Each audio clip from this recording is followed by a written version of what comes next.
Hello, it's your boy Wild, and I'm back with another one, and I've just entered a bit of ground and a bit of forageable land, and I wanted to come in here and do a demonstration on how many wild foods I can find when I come in here. So the first wild food that I found, which is very, very good for us and our skin and making balms, is your ribwort plantain. That's really, really easy to identify with this.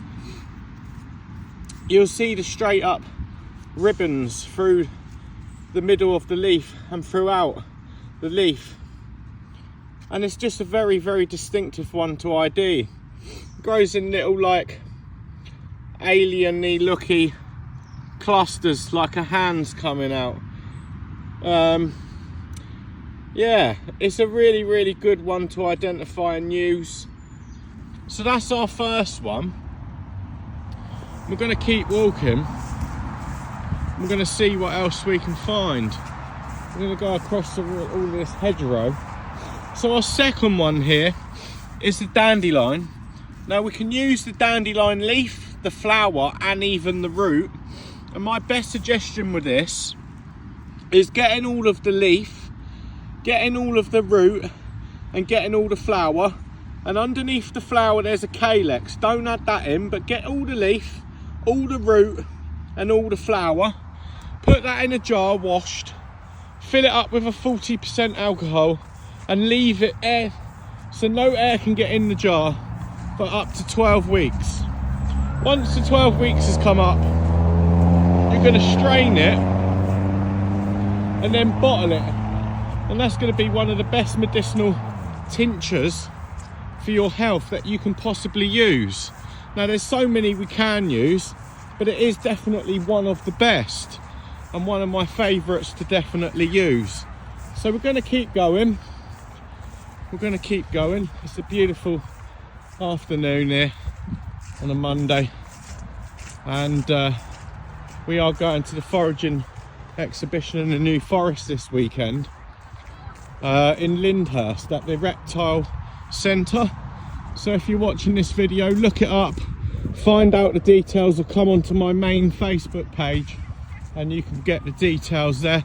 Another little good thing, I love to search around these kind of areas of dead hardwood, because you just never know what could be growing on one side of them or all the way around them.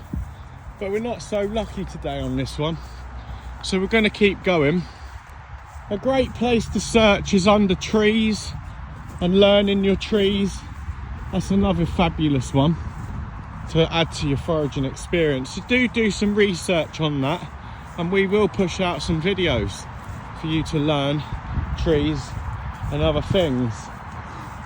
So the blackberry bushes are finished now, but when the blackberry bushes are in season, before they flower, we can use the little shoots and make a lovely herbal tea, which is really delicious. And so yeah, you must try that.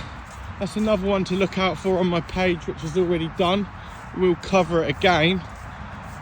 We'll go over here and we'll have a little look over here around these trees. And this is just part of being out here in nature, searching, just feeling free, letting go of things, you know, and just having a bit of you time. And it really is refreshing, and you will feel really good after. And when you get home, you can have a nice warm bath and chill out. So we haven't got much around that oak, so we'll keep going, and we'll keep looking. And that's what I was saying, you know, even though you're not always finding anything, and I haven't actually got my baskets today or my bags, I'm just taking you on a little forage to see what we can find, have a look at a new area and see if it's worth coming back. It was absolutely huge, it's bigger than I thought, and I was quite lucky. Somebody who watches me from my local area recommended me to come and have a look over here.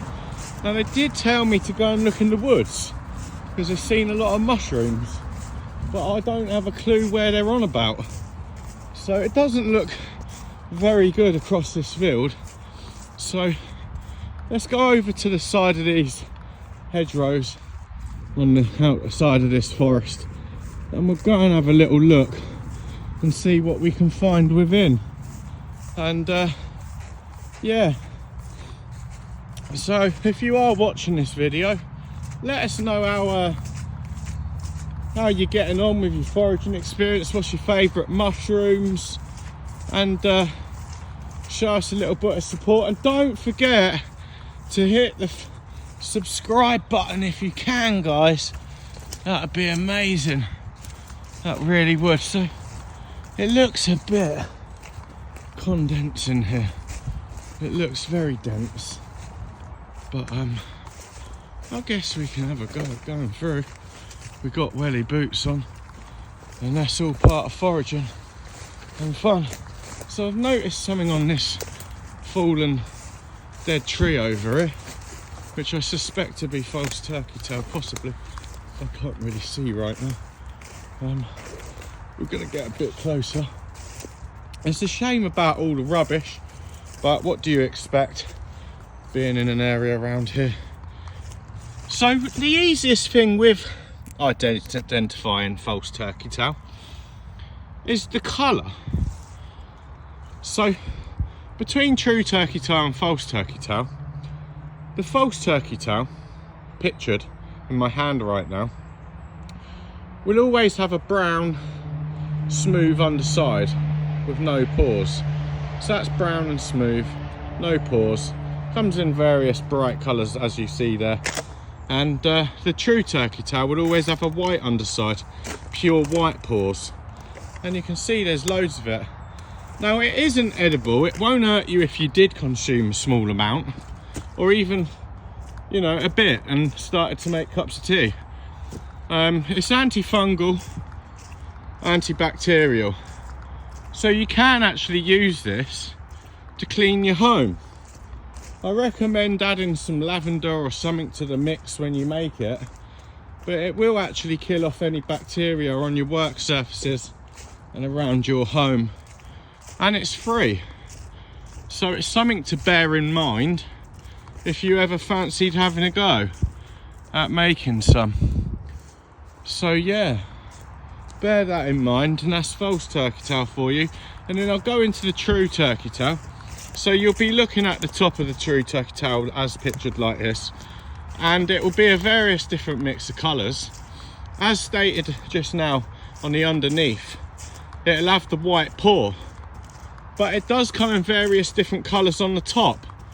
And last year's, what you find this year, quite often you'll find that it has a green colour to the top of it, and that's actually an algae which has grown on top. So if you notice the algae on top of it and the green staining, just leave it alone. It's last year's, get this year's. Anyway, I'm going to leave it here. There's a few bits and bobs in that video for you. Look out for the next one, and I'll see you all soon. It's your boy Wild. Follow me for more foraging tips. Peace.